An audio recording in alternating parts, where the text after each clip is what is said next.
Us now because we're live. John wants answers. John wants answers. Give John answers. Give John answers. John wants answers. John wants answers. Give John answers now. Check your calendar. If it says September 12th, 2013, then we're live. My guest tonight. Who uses calendars anymore? People can look at their phones. On their phone. phone. Look on your phone. If it says September 12th, then we're live. My guest tonight is Keith Stattenfield. He's the host of Keith Explains, another fine show on this channel. Wednesdays at 8:30. Yes. He's my guest because he's a news junkie, history buff. Yes. And I don't know why I have you as a guest sometimes. I don't know why else. I'm totally with you. You need more friends.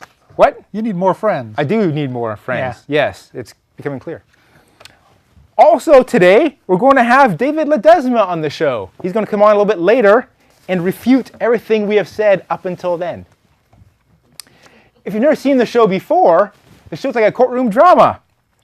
I'm the prosecutor, my guest is the expert witness, and you at home and in the audience are the jury.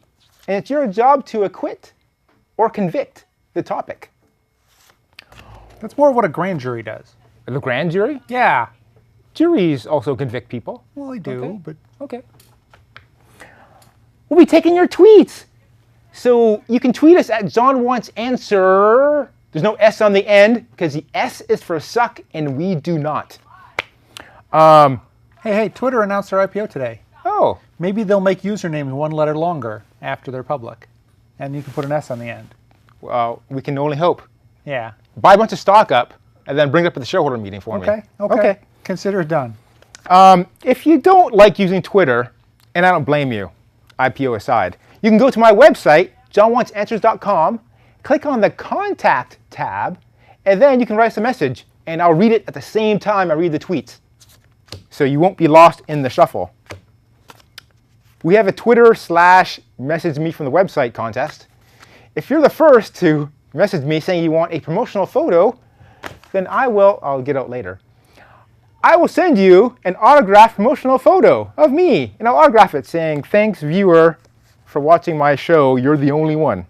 Are you actually going to send it? Maybe. Yeah. I'm behind a little bit, but I'm going to catch up tonight because Gordon sent a request last month. Yeah. And tonight, I'm dedicated to signing one and giving it to him before he's gone. What about the guy from 8 months ago? Yeah, I got to look out and see who that is. Yeah. I've lost track. Jack. This show cannot be made possible without the continuing generosity of our executive producers, Lisa Tamaki. Tamaki? Okay. I think it's Tamaki. I think it's Tamaki. No, I think you're putting a Canadian. And Brian Westphal. That one I'm sure of. Okay. Our first topic, Syria.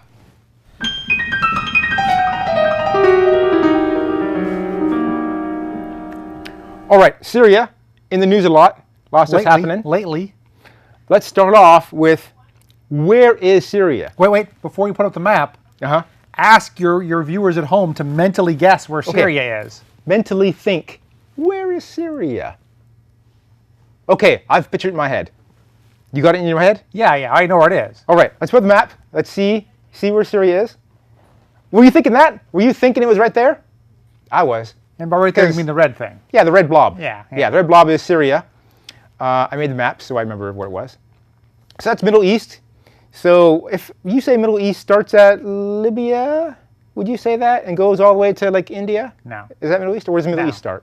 Middle East starts kind of probably north of Egypt and ends. So it's kind of like West Middle East. Turkey? I mean, Turkey's kind of in the Middle East, kind of not in the Middle East. It's the Midwest of the Middle East. Let's zoom in and get more detail here. So it's right there beside Lebanon. Yeah, it's not red anymore either. It's not what? Don't be fooled by that at home, people. It's not what? It's not red anymore. Oh yeah. No, we zoomed in. It's not red anymore. It borders Iraq. It borders Jordan. It borders Turkey. Yeah. A little bit touches Israel. Is that right? It does. Yeah. Okay. A little bit. More or less than used to touch Israel. Changes all the time. Okay. Well, twice. Syria's been around for a long time. No, it hasn't. No, it hasn't. Well, I remember reading about Damascus in the Bible. Yes, Right. but it wasn't called Syria then. Well, Just part of the vast Ottoman Empire. I mean, before that was part of the Roman Empire. yeah. Well, I mean, all land. Syria's from like this last century now. So I know after World War I, Yes. it became a French protectorate. Is that when Yeah. it became known as Syria, or before that? Yeah, I think roughly then. Okay. I mean, Syria is kind of a local name. So it might have been known as Syria, but it had roughly the borders it has now after World War I. And then in the 1940s, I think 1946, it got independence. Yeah. After 'cause- World War II, made a lot of things independent. Yeah, like the France didn't feel like having it anymore. Yeah, They're yeah. like, okay, you can become Colonies, they didn't independent work now. no more. And as I understand it now, there was a lot of turmoil. Well, there's always a turmoil, I guess, in Syria. There's a lot of turmoil between them becoming independent and about 1970. A lot of coups and stuff. Well, they became independent, and then they became not independent fairly quickly. Oh, really? Who? Because, did like, by the early 1950s, they had military coups that had taken over. yeah, but not from other countries. Well, no, almost all from within. Yeah. 1970, Hafez al-Assad became president. El Presidente. El Presidente. Now, it's not quite a democracy, right? He Yeah, kind of it's not quite a democracy. Yeah, that's a good way of putting it. he did a coup, I guess. Kind of things and like became, not quite tea. became a dictator, right? And Yeah, well, president. And just like Egypt did, he suspended elections because there was a state of emergency that lasted Yes. for like 40 years Yeah. until recently. Not 2012. Yeah. So state of emergency. So he was president until he died. Yeah, it's a good job if you can get it. And as luck would have it, his son gets elected. Yeah. No opposition. He ran for president. Well, and no one ran official against him. opposition. Yeah. Well, there's opposition. None of to the opposition idea. made it to election day. Indeed. So then we had Hafez al-Assad died in 1970. And then, no. Died in 2000. Yeah. Ruled from 1970 to 2000. Yeah. And then his son, Bashar al-Assad, who's the president now, that's Yeah. when he started. So 13 years ago. For now, we'll see if that number goes up or not. Every day it goes up by another day. Yeah, but it might not go up another year. Okay, so that's all you need to know about the history of Syria. Yeah. Okay. Well, we got 22 minutes to kill. So then, they're having an uprising right now, if I recall. Yes. Now, uprising / civil war, it's hard to fuzzy. say. It's a very fuzzy concept. Yes. So and if you ask Bashar al-Assad, Charlie Rose did a few nights ago He did. on the television, he's saying it's not really a civil war, it's terrorists Yeah. who are just mucking stuff up. It's Al-Qaeda, And Al Qaeda affiliates. yes, And friends of Al-Qaeda, and maybe Kurdish terrorists. foreigners Foreigners. coming in and making problems. Yeah. So he He thinks said his all people, of those things. He says people support him. He couldn't be president if his people didn't support him. And he would step They down. wouldn't elect him. He would step down. They'd if he elect knew. that other Yeah. guy Yeah, the other guy who's not on the ballot. Right. So is this uprising part of Arab Spring? Well, in that the Arab Spring wasn't official. I mean, It's something we gave a name to. it's something we gave a name to. When all these countries had their people. A number of countries at seemingly the same point in time, spring of 2011, experienced upwellings of support for a change of government. Mm-hmm. And in many of those, it was, let's try and make our government more representative of our desires for a government in a country. Mm-hmm. And we called that the Arab Spring. And in some sense, when you see the country next to yours possibly getting better, maybe Mm-hmm. that makes you a little more likely to think, hey, something could happen here.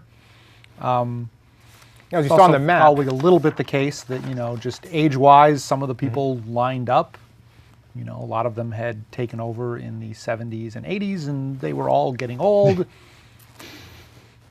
And the internet and other technologies have made it easier even in countries like Syria and Egypt. Twitter takes down countries, is what I heard. Twitter was supposedly responsible for a lot of the organizing that was done in Egypt because... But now they're a mess. It wasn't... Yeah, they're not... I mean, overthrowing your government isn't always the best thing, seemingly, sadly. So...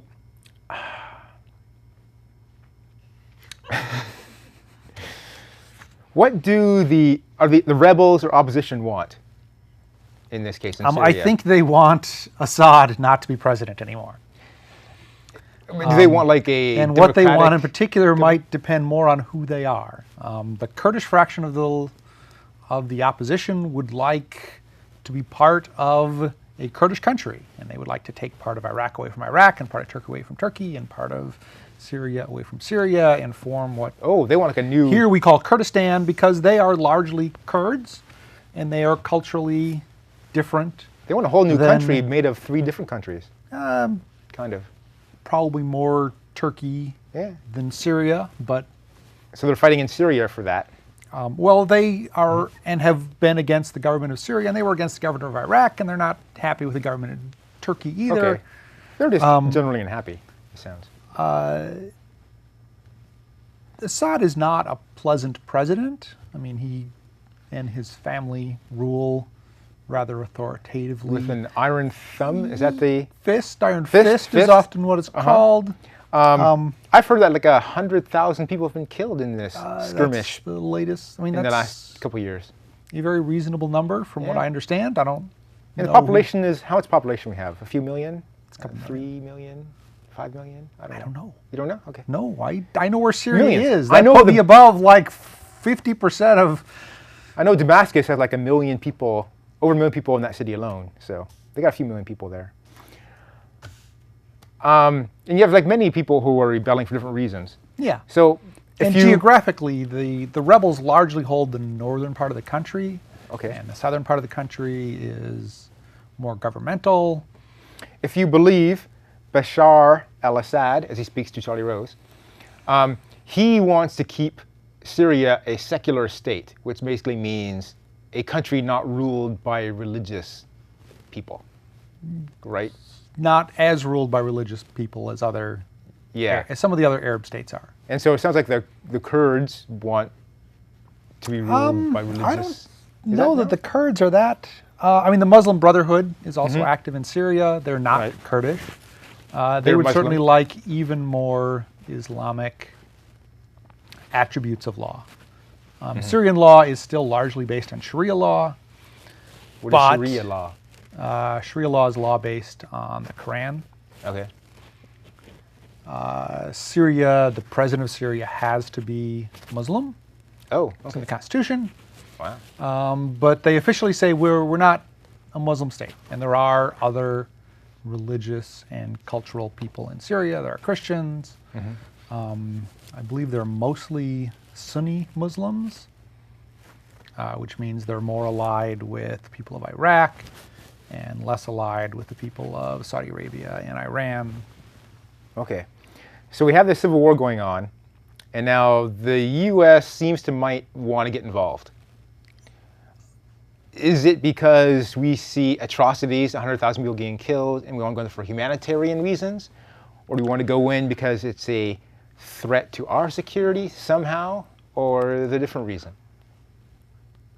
I'm kind of grasping at straws as to how it's a terribly significant threat to our security, except to the minor extent that a functioning iron-fisted government of Syria, which has chemical or biological weapons in warehouses, is likely to keep those weapons in warehouses. As whereas President a Obama completely messed up country in which people are just carrying things out of museums because there's no guards, those weapons could end up with someone other than an iron-fisted government and so could get used. So there's some possibility that they can get used against us. I don't think that's the biggest problem. President Obama told me on Tuesday. Yes. He said, if we let a country use chemical weapons and don't do anything about it, then we're saying all countries can use chemical weapons with no repercussions. Almost. So we need to repercuss. We signed a treaty that said that. the back after World War Chemical I. Weapons Convention? Yeah, the Geneva I was Treaty told- against the use of chemical and later biological weapons. I don't know if it's conspiracy theories or what I heard, but I heard we used chemical weapons in Vietnam? I don't know if Sarin we use gas chemical or- weapons. We use Agent Orange? napalm, which Agent is... Orange, what's that? Agent Orange isn't a chemical weapon, it's a defoliant. So it kills plants. And they dropped massive amounts of Agent Orange on it because the Viet Cong were good at hiding in the jungle. And if we made the jungle go away, it was harder for them to hide. I heard stories that we used sarin gas in Iraq. Is that We didn't true? use sarin gas. Sarin gas was Saddam used? Hussein used sarin gas against the Kurds in the north, and he used it against the Iranians in the east, and he used it against some of his own people when there were local-ish uprisings against him. So officially, we have not used chemical weapons since World War I. I don't know if the U.S. used any chemical weapons in World War I. I think it was more the British and the Germans. But chemical weapons in an officially sanctioned war that the Allied States have participated in have not been used since the 1920s. Okay. Now, why is the use of chemical weapons the so-called red line you can't cross? Like, I would think if a country like Syria is killing 100,000 of their citizens, that should be like the red line. People are dying. We should move in and help them. Why is the chemical weapons the turning point? Have to be the turning point. Largely, it kind of goes back to there's this concept of a just war, where when God says it's okay to go to war, then you can go to war, and then there are all kinds of rules about it. Like, in a just war, you can only shoot other soldiers. And you only shoot other soldiers who are still fighting against you. So if the other soldier drops his weapon and holds up a white flag, you can't shoot him anymore. Oh, And you shouldn't shoot civilians, and you shouldn't shoot women and children. And if you capture soldiers, you have to take them to a prisoner of war camp, and you have to give them, feed them, and you have to give them medicine if necessary. And chemical weapons and things like napalm, which we did use, don't discriminate in who they kill. Which is, if you spread chemical weapons across the war ground, they might kill the guys that have decided to stand there with the white flags up. Okay. So they're unjust.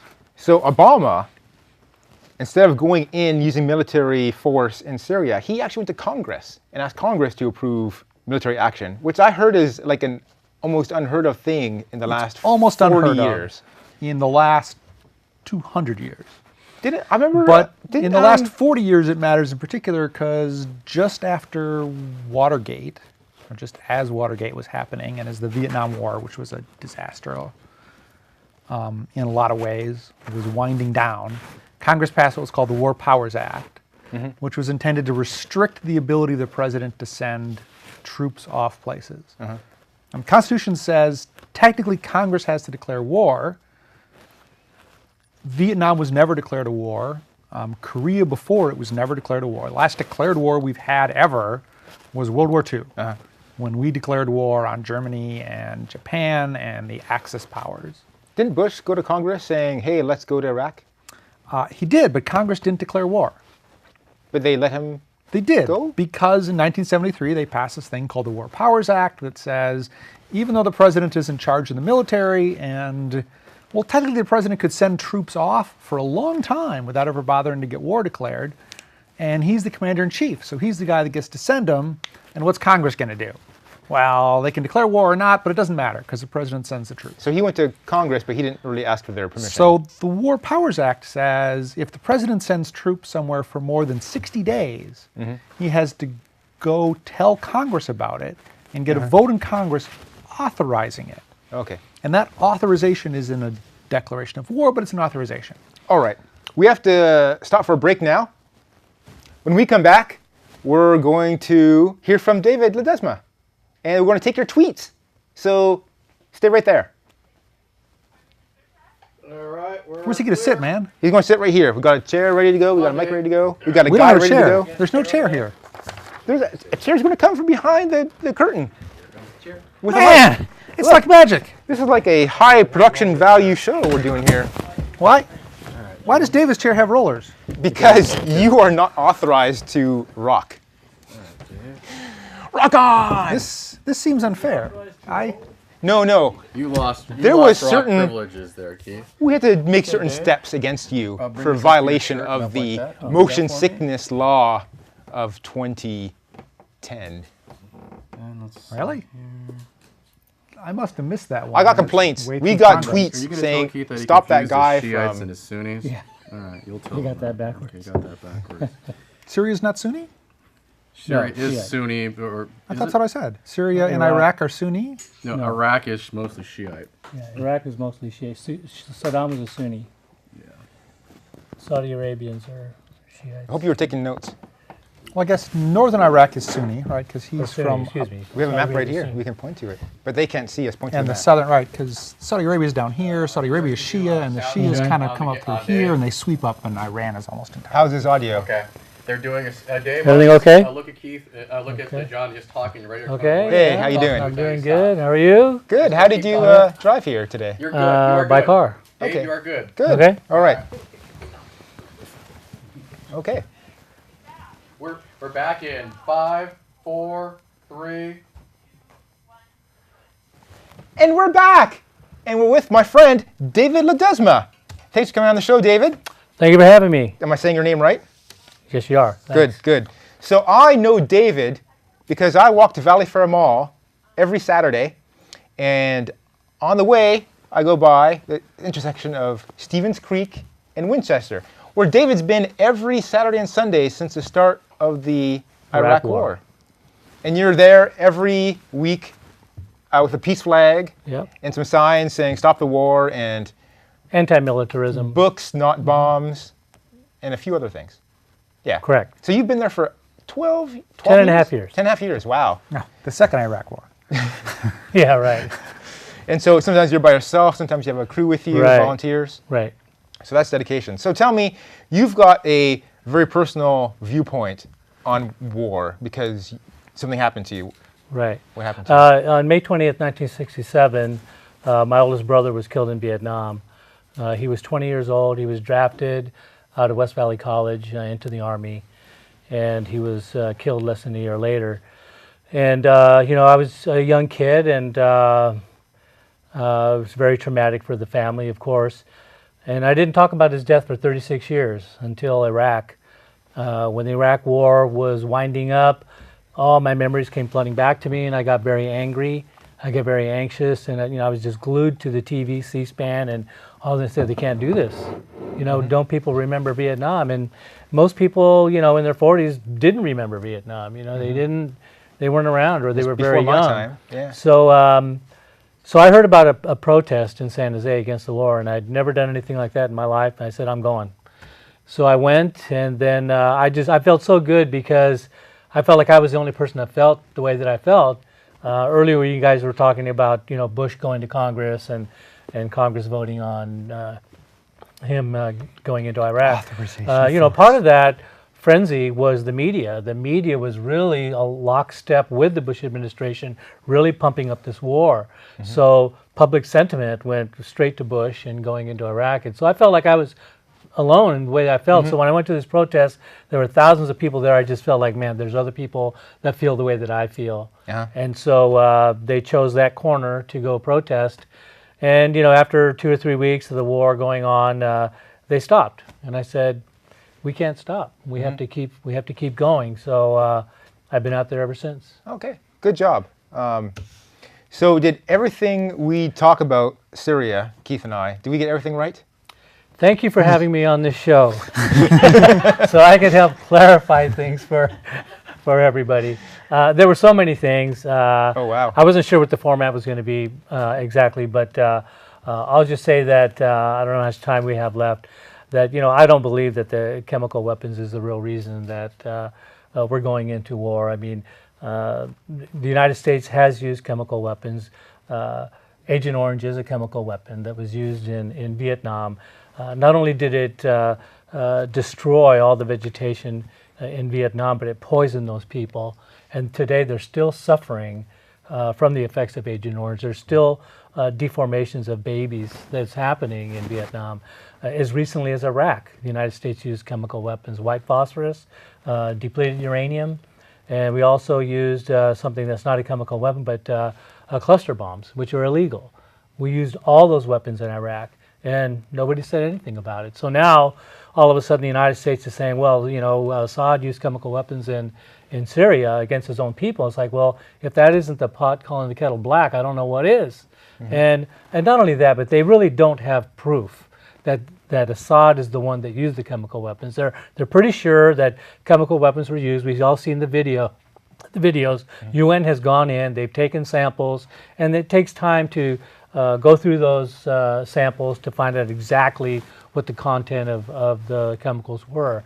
Reports that have come out recently are that there's chances are it looks like it's a very low grade of sarin that was used, something that Assad doesn't have. He has these very high grade military style chemical weapons that are manufactured in clean rooms and that kind of thing. So you think someone used chemical weapons Well, to it's make very it look possible. like it was? I mean, if you take a look at why would Assad attack his own people with chemical weapons when Obama already stated a year ago the red line is if he uses chemical weapons.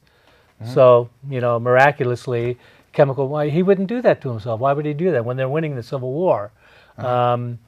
So it's in the interest of the rebels, al-Nusra, who is a fundamentalist group, Al-Qaeda. It's in their interest to use the chemical weapons to try to bring the U.S. into the fight, to back them up. You were talking about the Arab Spring earlier. I don't think that Syria is part of the Arab Spring. Arab Spring is a very wonderful thing. When it started in Tunisia, there was such a popular uprising that they actually threw the president out. He fled the country. And the same thing in Egypt when you have Mubarak, who was a dictator for 36 years, and they actually arrested him and they put him on trial. Right. He was in prison. So that's only going to happen when there's such a massive uprising of the people. That's not happening in Syria. There are people that are rising up, these rebels. It's a small group. The population of Syria is not rising up to get rid of Assad. It's not happening. So I don't believe it's part of the Arab Spring. All right. And you mentioned earlier that you think some motivation behind the U.S. coming in was this pipeline. Right. And while you talk about that, I'm going to check our tweets. So you tell us about what you think the U.S. motivations are. And I'll be looking up All right. our tweets. You want me to talk about it right now? Yeah. Oh, okay. Well, it's become clear there's articles on the internet that you can check out for yourself. But originally, Syria was going to build a pipeline. There's some natural gas reserves in the Red Sea, right in the middle of the Red Sea. And from the graphics on the map, a third of it belongs to Iran, and the other 2/3, I'm approximating, belongs to Qatar. So originally, Syria had agreed with Qatar, Saudi Arabia, Lebanon, to build a pipeline from the Red Sea through those countries to feed Europe with natural gas. Okay. And Take our tweet. We have a tweet we have to take. What's the difference between Syria and Assyria? Wow. I think Assyria is closer to Russia. Oh, so it's actually a country? I haven't heard of that name before. No. I think it's also a biblical name for... I think Assyria was where Syria is and stretched up through eastern Turkey It's kind of an ancient... into southern... Okay, well, we got I'm either wrong or we're out of I brought time. my goggles. All right. Well, we got to stop. Our next show is October 10th. And stay tuned. Tonight, after my show, we'll have Stranger Music and then What the Bleep. So, great show, guys. High five.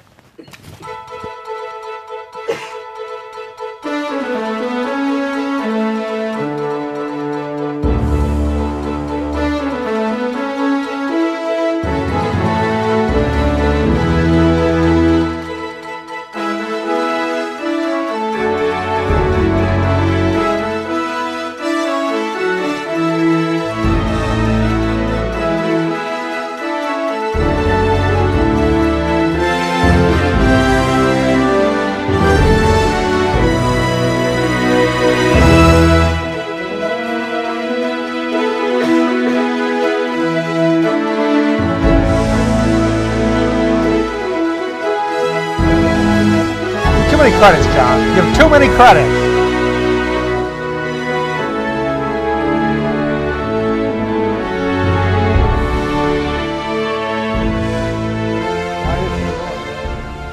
Now they're just punking us.